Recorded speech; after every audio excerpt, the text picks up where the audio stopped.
This video will introduce the tag pipe slope command, which is available in vDesign. It is this icon right here with the little tag kind of pointing to a slope. And the point of this is to tag the slope of various pipes in your model. So when we open it up, there's just a couple options here. The first thing you're choosing is the slope format.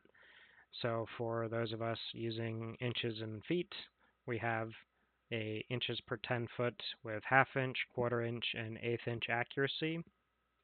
So if we choose the half inch accuracy, it's going to round to the nearest half inch and so forth.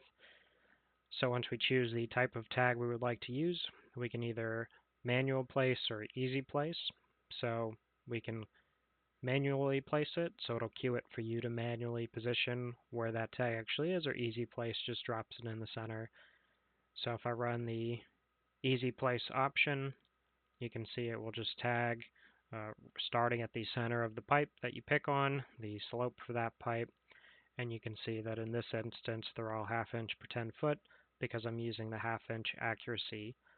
If I were to use something like the eighth inch accuracy, I'll get a different value here because these are actually a quarter inch, but these ones up here are a half inch per 10 foot. So pay attention to that accuracy depending on what you're looking to actually tag there.